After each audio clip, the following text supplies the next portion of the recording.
नमस्कार मित्रों।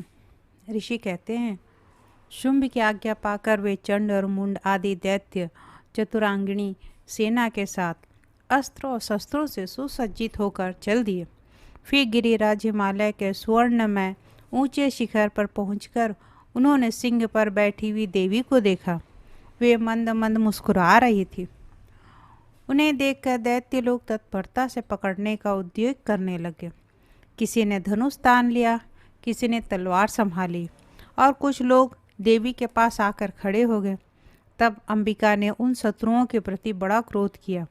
उस समय क्रोध के कारण उनका मुख काला पड़ गया था, ललाट में भौं टेढ़ी हो गई थी और वहां से तुरंत विकराल रूप मुखी काली प्रकट हुई, जो तलवार और पाश लिए हुए थी। विचित्र खटवांग धारण किए और चीते के चर्म की साड़ी पहने नरमुंडों की माला से विभूषित थी। उनके शरीर का मांस सूख गया था, केवल हड्डियों का ढांचा था जिससे वे अत्यंत भयंकर जान पड़ती थी। उनका मुख विशाल था, जीभ लपलपाने के कारण वे और भी डरावनी प्रतीत होती थी। उनकी आंखें भीतर को धसी हुई और लाल थी। वे अपनी भयंकर गर्जना से संपूर्ण दिशाओं को गुंजा रही थी। बड़े बड़े दैत्यों का वध करती हुई वे कालिका देवी बड़े वेग से दैत्यों की उस सेना पर टूट पड़ी और उन सब को भक्षण करने लगी। वे पार्श्वरक्षकों, अंकुशधारी महावतों, योद्धाओं और घंटा सहित कितने ही हाथियों को एक ही हाथ से पकड़कर मुंह में डाल लेती थी। इस प्रकार घोड़े, रथ और सारथी के साथ रथी सैनिकों को मुंह में डालकर वे बड़े भयानक रूप से चबा डालती थी। किसी के बाल पकड़ लेती, किसी का गला दबा देती, किसी को पैरों से कुचल डालती और किसी को छाती के धक्के से गिरा कर मार डालती। वे असुरों के छोड़े हुए बड़े बड़े अस्त्र और शस्त्र मुंह में पकड़ लेती और रोष में भर कर उनको दांतों से पीस डालती। काली ने बलवान एवं दुरात्मा दैत्यों को वहां सारी सेना रौंद डाली और खा डाली और कितनों को मार भगाया।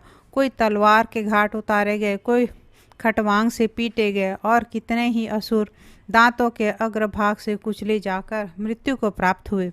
इस प्रकार देवी ने असुरों की उन सारी सेनाओं को क्षण भर में मार गिराया। यह देखकर चंड उन अत्यंत भयानक काली देवी की ओर दौड़ा तथा महादैत्य मुंडन ने भी अत्यंत भयंकर बाणों की वर्षा से तथा हजारों बार चलाए हुए चक्रों से उन भयानक नेत्रों वाली देवी को आच्छादित कर दिया। वे अनेकों चक्र देवी के मुख में समाते हुए ऐसे जान पड़े मानो सूर्य के बहुत मंडल बादल के उदर में प्रवेश कर रहे हैं। तब भयंकर गर्जना करने वाली काली ने अत्यंत रोष में भरकर विकट अट्टहास किया और उस समय उनके विकराल बदन में भीतर कठिनता से देखे जा सकने वाले दांतों के प्रभाव से वे अत्यंत उज्जवल दिखाई देते थे। देवी ने बहुत बड़ी तलवार हाथ में ले हम का उच्चारण करके चंड पर धावा किया और उसके केश पकड़कर उसी तलवार से उसका मस्तक काट डाला। चंड को मारा देख मुंड भी देवी की ओर दौड़ा। तब देवी ने रोष में भरकर उसे भी तलवार से घायल करके धरती पर सुला दिया। महापराक्रमी चंड और मुंड को मारा गया देख मरने से बची हुई बाकी सेना भय से व्याकुल हो चारों ओर भगने लगी। तदंतर काली ने चंड और मुंड का मस्तक हाथ में ले चंडिका के पास जाकर प्रचंड अट्टहास करते हुए कहा, देवी, मैंने चंड और मुंड नामक इन दो महापशुओं को तुम्हें भेंट किया है। अब युद्ध में तुम शुंभ और निशुंभ का स्वयं ही वध करना। चंड मुंड नामक महादैत्यों को देखकर कल्याणमयी चंडी ने काली से मधुर वाणी में कहा, देवी, तुम चंड और मुंड को लेकर मेरे पास आई हो, इसलिए संसार में तुम्हें चामुंडा के नाम से तुम्हारी ख्याति होगी। इस प्रकार ऋषि कहते हैं, चंड और मुंड नामक दैत्यों के मारे जाने तथा बहुत सी सेना का संहार हो जाने पर दैत्यों के राजा प्रतापी शुंभ के मन में बड़ा क्रोध हुआ और उसने दैत्यों की संपूर्ण सेना को युद्ध के लिए कूच करने की आज्ञा दी। वह बोला, आज उदायुध नाम के 86 दैत्य सेनापति अपनी सेनाओं के साथ युद्ध के लिए प्रस्थान करें। कंबु नामक वाले दैत्यों के 84 सेना नायकों अपनी वाहिनी से घिरे हुए यात्रा करे। 50 कोटि वीर्य कुल के और 100 धौम्र कुल के असुर सेनापति मेरी आज्ञा से सेना सहित कूच करें। भयानक शासन करने वाला असुरराज शुंभ इस प्रकार आज्ञा देकर सहस्त्रों बड़ी बड़ी सेनाओं के साथ युद्ध के लिए प्रस्थित हुआ। उसकी अत्यंत भयंकर सेना आती देख चंडिका ने अपने धनुष की टंकार से पृथ्वी और आकाश के बीच का भाग गुंजा दिया। राजन, तदंतर देवी के सिंह ने भी बड़े जोर जोर से दहाड़ना आरंभ किया। फिर अंबिका ने घंटे के शब्द से उस ध्वनि को और भी बढ़ा दिया। धनुष की टंकार, सिंह की दहाड़ और घंटे की ध्वनि से संपूर्ण दिशाएं गूंज उठी।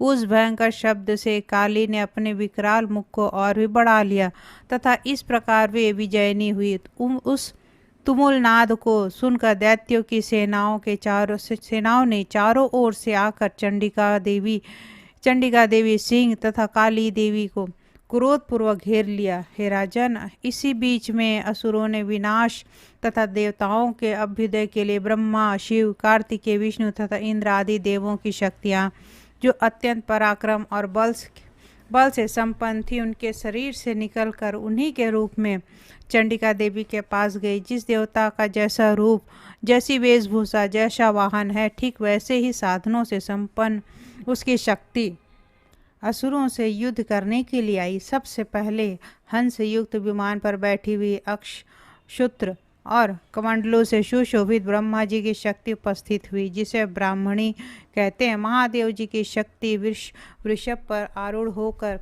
हाथों में श्रेष्ठ त्रिशूल धारण किए हुए, महानाग का कंकण पहने, मस्तक में चंद्र रेखा से विभूषित होकर वहां आ पहुंची। कार्तिकेय जी के शक्ति रूपा जगदम्बिका उन्हीं का रूप धारण किए श्रेष्ठ मयूर पर आरूढ़ होकर हाथ में शक्ति लिए दैत्यों से युद्ध करने के लिए आई।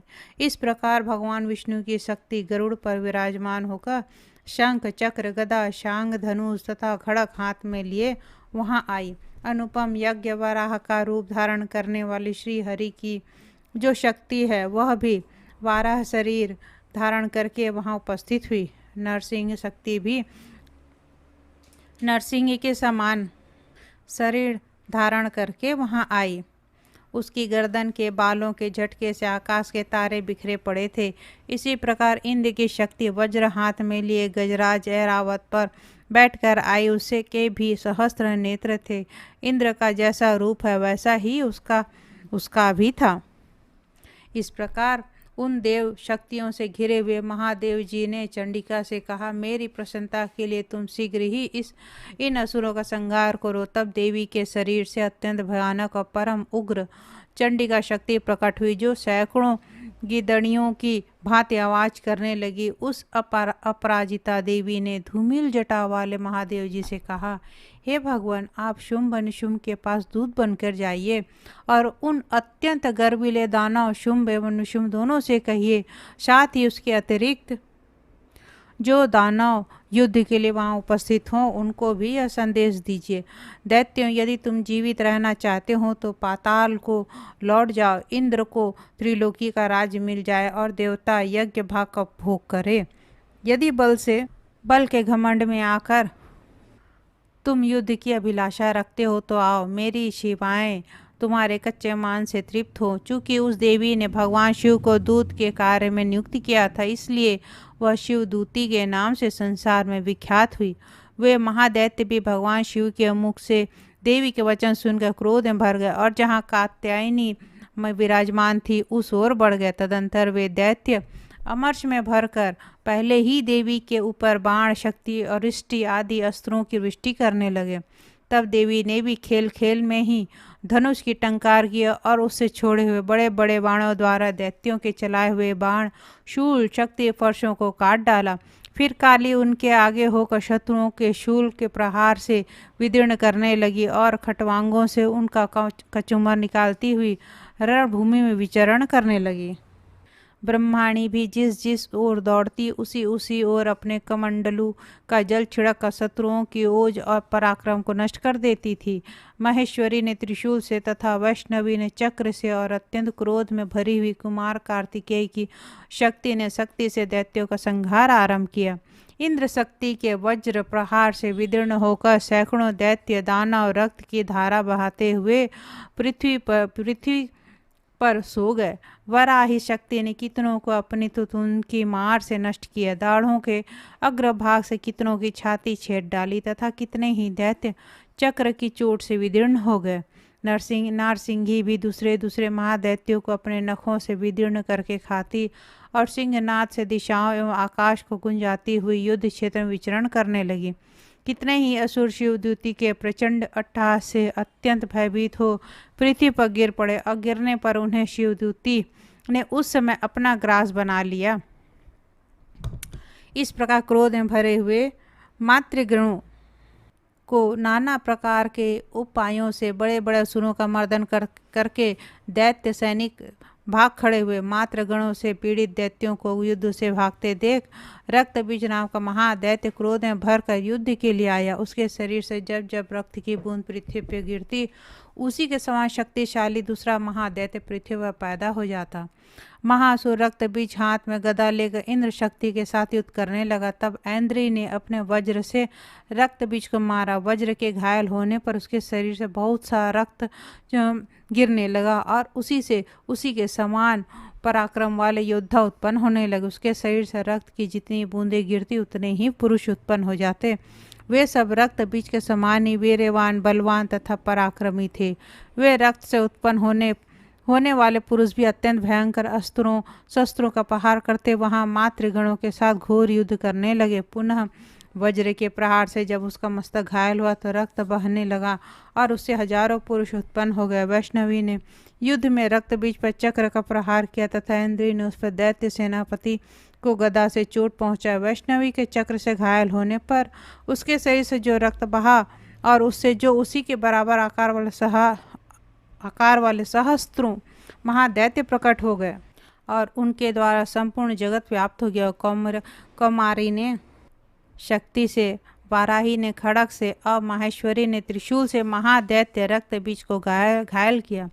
क्रोध में भरे हुए उस महादैत्य रक्तबीज ने भी गदा से सभी मात्र शक्तियों पर पृथक पृथक प्रहार किया और शक्ति और शूल आदि से अनेक बार घायल होने पर जो उसके शरीर से रक्त की धारा पृथ्वी पर गिरी, उससे भी निश्चय ही सैकड़ों असुर उत्पन्न हुए। इस प्रकार उस महादैत्य के रक्त से प्रकट हुए असुरों द्वारा संपूर्ण जगत व्याप्त हो गया। इससे देवताओं को बड़ा भय हो गया। देवताओं को उदास देख चंडिका ने काली से शीघ्रतापूर्वक कहा, चामुंडे तुम अपना मुख और भी फैलाओ तथा मेरे शस्त्र पात से गिरने वाला रक्त बिंदु और उनके उत्पन्न होने वाले महादैत्यों को तुम अपने इस उतावले मुख से खा जाओ। इस प्रकार रक्त से उत्पन्न होने वाले महादैत्यों का भक्षण करती हुई तुम रण में विचरण करती रहो। ऐसा करने से उन दैत्य का सारा रक्त क्षीण हो जाने पर वह स्वयं ही नष्ट हो जाएगा।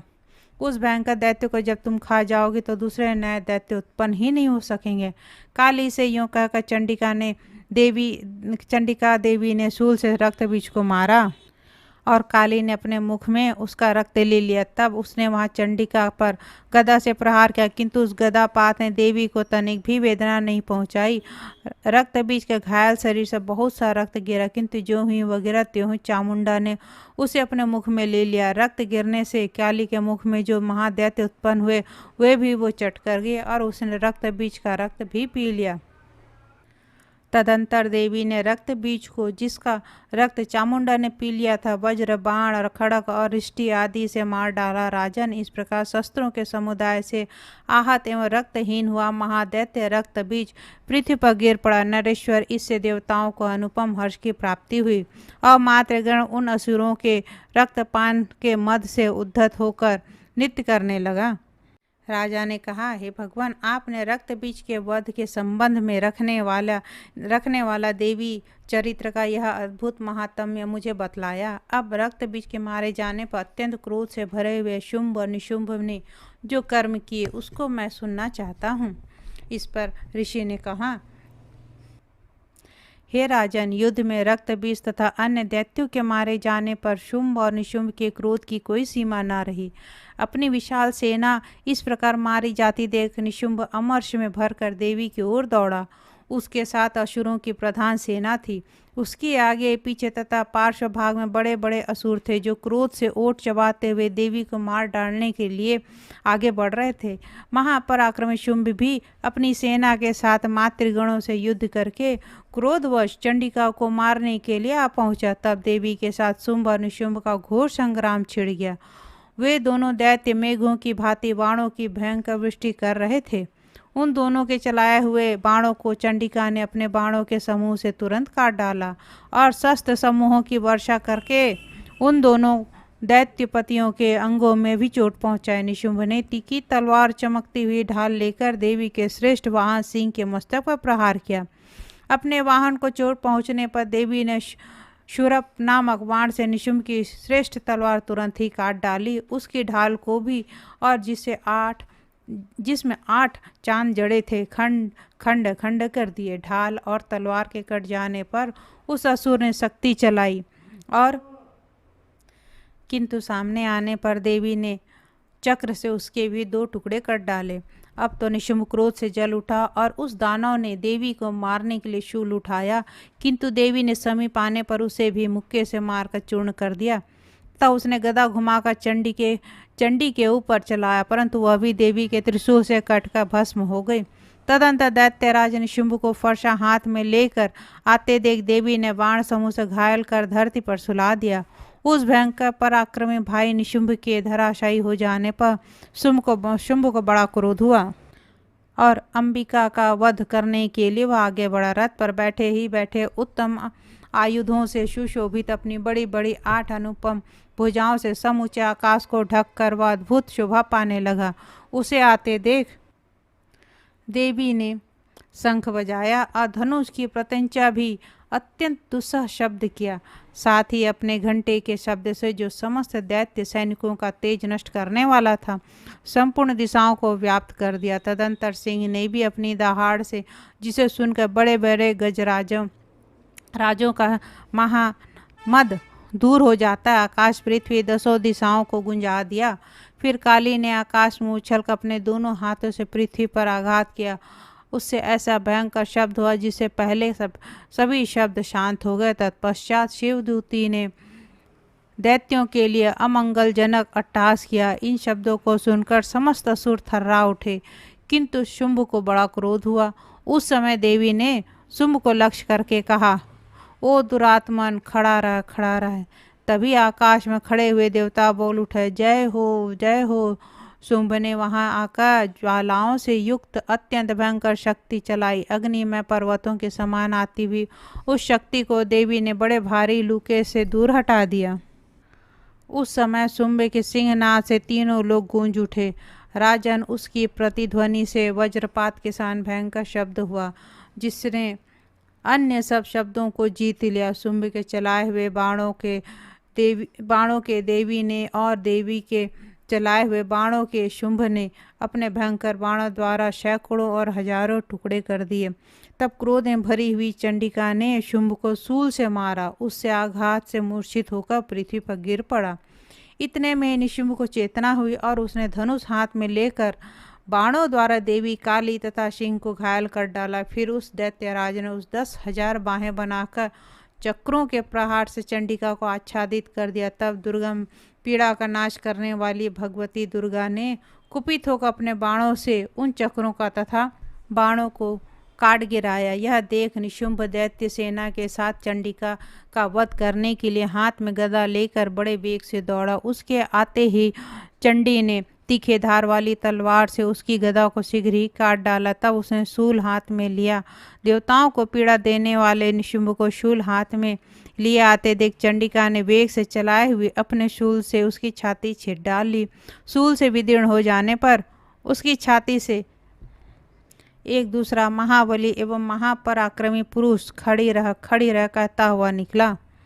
उस निकलते पुरुष की बात सुनकर देवी ठठहा कर हंस पड़ी और खड़क से उन्होंने उसका मस्तक काट डाला। फिर तो पृथ्वी पर गिर पड़ा। तदंतर सिंह अपनी दाढ़ों से असुरों की गर्दन को कुचल कर खाने लगा। यह बड़ा भयंकर दृश्य था। उधर काली तथा शिवदूती ने भी अनन्य दैत्यों का भक्षण करना आरंभ किया। कौमारी की शक्ति से विदीर्ण होकर कितने ही महादैत्य नष्ट हो गए। ब्राह्मणी के मंत्रपूत जल से निस्तेज होकर कितने ही भाग खड़े हुए, कितने ही दैत्य माहेश्वरी के त्रिशूल से छिन्न भिन्न होकर धाराशायी हो गए। वाराही के तुतुन के आघात से कितनों को पृथ्वी पर कचूमर निकाल दिया गया। वैष्णवी ने भी अपने चक्र से दानवों के टुकड़े टुकड़े कर डाले। ऐन्द्री के हाथ से छूटे हुए वज्र भी कितने ही प्राणों को हाथ धो बैठे। कुछ असुर नष्ट हो गए, कुछ उस महायुद्ध से भाग गए तथा कितने ही काली, शिवदूती तथा सिंह के ग्रास बन गए। इस प्रकार ऋषि कहते हैं, राजन, अपने प्राणों के समान प्यारे भाई निशुंभ को मारा गया देख तथा सारी सेना का संहार होता जान सुम्भ ने कुपित होकर कहा, दुष्ट दुर्गे, तू बल के अभिमान में आकर झूठ मूठ का घमंड न दिखा। तू बड़ी मानिनी बनी हुई है, किंतु दूसरे स्त्रियों का बल का सहारा लेकर लड़ती है। देवी बोली, ओ दुष्ट, मैं अकेले ही हूँ, इस संसार में मेरे सिवा दूसरा कौन है? देखिए, मेरी ही विभूतियाँ अतः मुझ में ही प्रवेश कर रही हैं। तदंतर ब्राह्मणी आदि समस्त देवियाँ अंबिका देवी के शरीर में लीन हो गई। उस समय केवल अंबिका देवी ही रह गई। देवी बोली, मैं अपना ऐश्वर्य शक्ति से अनेक रूपों में यहाँ उपस्थित हुई थी, उन सब रूपों को मैंने समेट लिया। अब अकेले ही युद्ध में खड़ी हूँ, तुम भी स्थिर हो जाओ।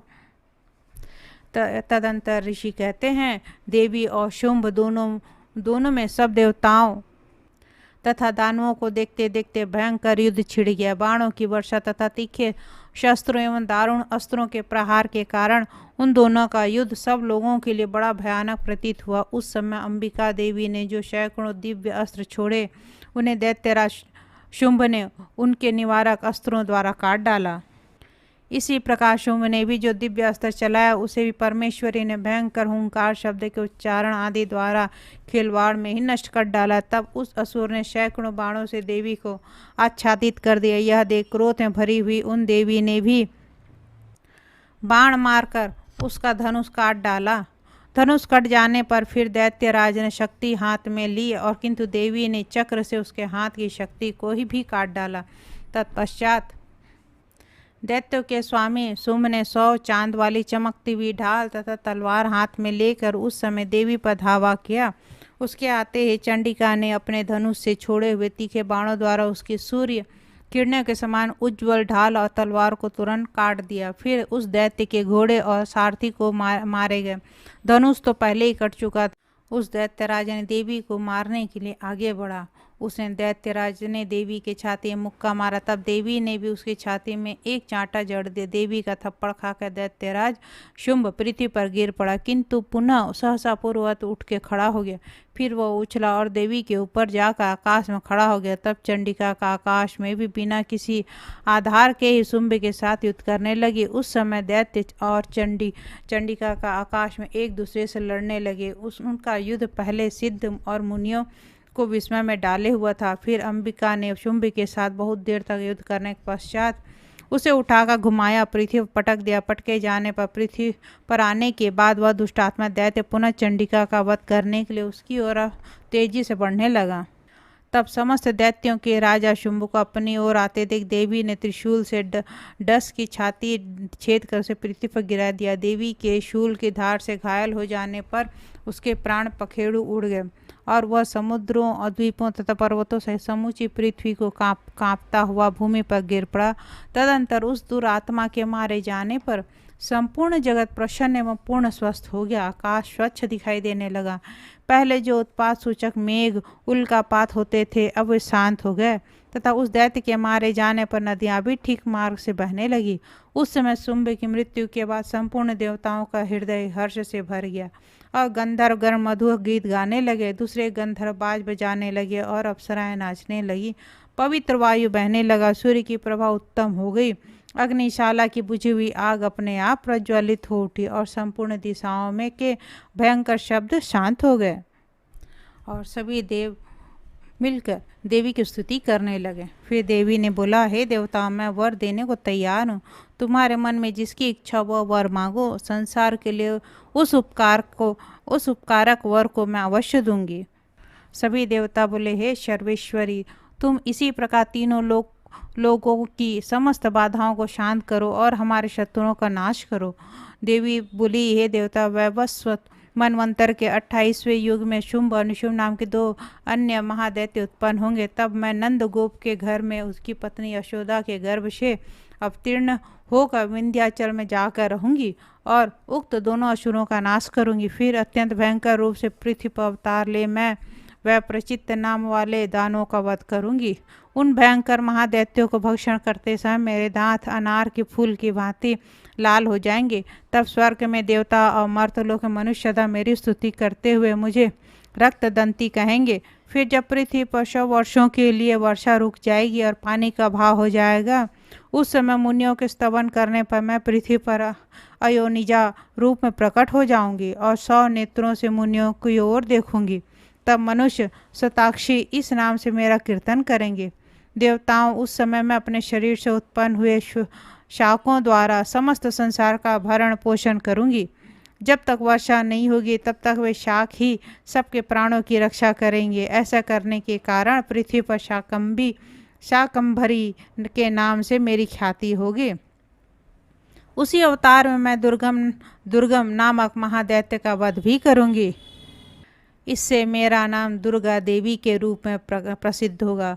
फिर जब मैं भीम रूप धारण करके मुनियों की रक्षा के लिए हिमालय पर रहने वाले राक्षसों का भक्षण करूंगी, उस समय सब मुनि भक्ति से नतमस्तक होकर मेरी स्तुति करेंगे। तब मेरा नाम भीमा देवी के रूप में विख्यात होगा।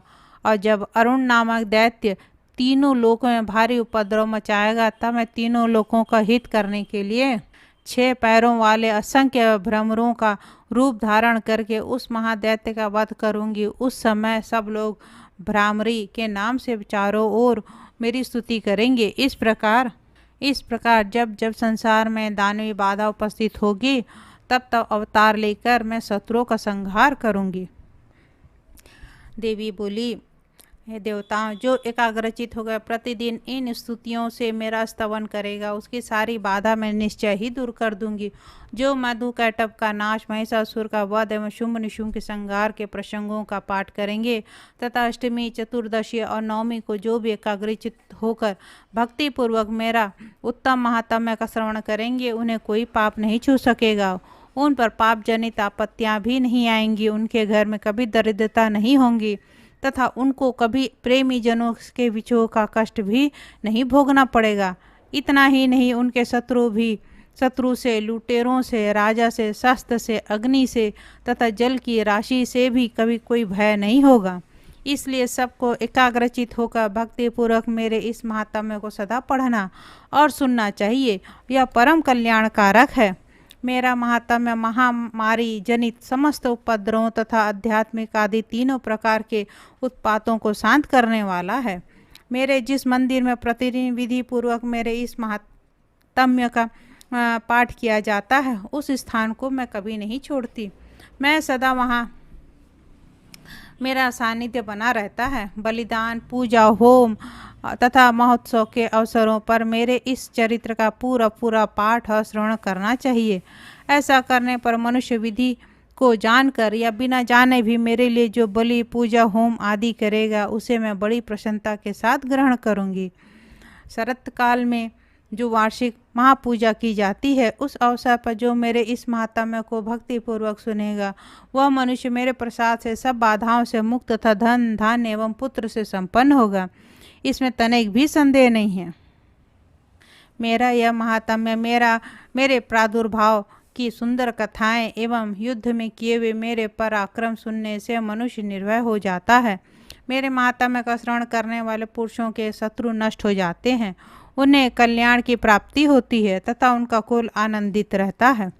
सर्वत्र शांति कर्म में बुरे स्वप्न दिखाई देने पर तथा ग्रह जनित भयंकर पीड़ा उपस्थित होने पर मेरा महात्म्य श्रवण करना चाहिए। इसे सब विघ्न तथा भयंकर ग्रह पीड़ा शांत हो जाती है और मनुष्यों द्वारा देखा हुआ दुःस्वप्न शुभ स्वप्न में परिवर्तित हो जाता है। बाल ग्रहों से आक्रांत हुए बालकों के लिए यह महात्म्य शांतिकारक है तथा मनुष्यों के संगठन में फूट होने पर यह अच्छी प्रकार से मित्रता कराने वाला होता है। यह महात्म्य समस्त दुराचारियों के बल का नाश करने वाला तथा इसके पाठ मात्र से राक्षसों, भूतों और पिशाचों का नाश हो जाता है। मेरा यह सब महात्म्य मेरे सामीप्य की प्राप्ति कराने वाला है। पशु, पुष्प, अर्घ, धूप, दीप, गंध आदि उत्तम सामग्रियों द्वारा पूजन करने से, ब्राह्मणों को भोजन कराने से, होम करने से, प्रतिदिन अभिषेक करने से, नाना प्रकार के अन्य भोगों का अर्पण करने से तथा दान देने से आदि से 1 वर्ष तक जो मेरी आराधना करता है, मैं उससे मुझे बहुत प्रसन्नता होती है। उतनी प्रसन्नता मेरे इस उत्तम चरित्र का एक बार श्रवण करने से हो जाती है। यह माता में श्रवण करने पर पापों को हर लेता है और आरोग्य प्रदान करता है। मेरे प्रादुर्भाव का कीर्तन समस्त भूतों से रक्षा करता है तथा मेरा युद्ध विषयक चरित्र दुष्ट दैत्यों का संहार करने वाला है। इसके श्रवण करने पर मनुष्यों को शत्रु का भय नहीं रहता। देवताओं, तुमने और ब्रह्म ऋषियों ने जो मेरी स्तुति की है तथा ब्रह्मा जी ने जो स्तुतियाँ की हैं, वे सभी कल्याणमय बुद्धि प्रदान करती हैं। वन में, शून्य मार्ग में अथवा दावानल से घिरे जाने पर, निर्जन स्थान में लुटेरों के दाव में पड़ जाने पर या शत्रुओं से पकड़े जाने पर, अथवा जंगल में सिंह, व्याघ्र, जंगली हाथियों का पीछा करने पर, कुपित राजा के आदेश से वध या बंधन के स्थान पर ले जाने पर, अथवा महासागर के नाव बैठने से के बाद भारी तूफान से नाव के डगमगाने तक, जितनी भी सभी भयानक बाधाओं के उपस्थित होने पर जो मेरे इस चरित्र का स्मरण करता है, वह मनुष्य संकट से मुक्त हो जाता है। मेरे प्रभाव से सिंह आदि हिंसक जंतु नष्ट हो जाते हैं। इस प्रकार तथा लुटेरे शत्रु भी मेरे चरित्र का स्मरण करने वाले पुरुष से दूर भागते हैं। ऋषि कहते हैं, यो कहकर प्रचंड पराक्रम वाली भगवती चंडिका का सब देवताओं के देखते देखते वो अंतर्ध्यान हो गए। फिर समस्त देवता भी शत्रुओं के मारे जाने से निर्भय होकर पहले ही की भांति यज्ञ भाग का भोग करने लगे, अपने अपना अधिकार का पालन करने लगे। संसार का विध्वंस करने वाले महाभयंकर अतुल पराक्रमी देव शत्रु शुंभ एवं महाबली निशुंभ के युद्ध में देवी द्वारा मारे जाने पर शेष दैत्य पाताल लोक में चले गए। हे राजन, इस प्रकार भगवती अंबिका देवी का नित्य होती हुई भी पुनः पुनः प्रकट होकर जगत की रक्षा करती हैं। वे इस विश्व को मोहित करती हैं, वे ही जगत को जन्म देती हैं तथा वे ही प्रार्थना करने पर संतुष्ट होकर विज्ञान एवं समृद्धि प्रदान करती हैं। राजन, महाप्रलय के समय महामारी रूप धारण करने वाली वे महाकाली इसी समस्त ब्रह्मांड में व्याप्त हैं। वे ही समय समय पर महामारी होती है और वे ही स्वयं अजन्मा होती हुई सृष्टि के रूप में प्रकट होती हैं। इस प्रकार पुष्प, धूप, गंध आदि से पूजा करने, उसकी स्तुति करने पर वे धन, पुत्र, धार्मिक बुद्धि तथा उत्तम गति प्रदान करती हैं। इस प्रकार ऋषि राजन को देवी के महात्म्य का बारे में बताते हैं। अब अगले अंक में मैं सूरत और वैश्य को देवी का किस प्रकार वरदान मिला, वह अगले अंक में आपको मैं बताऊंगी। धन्यवाद।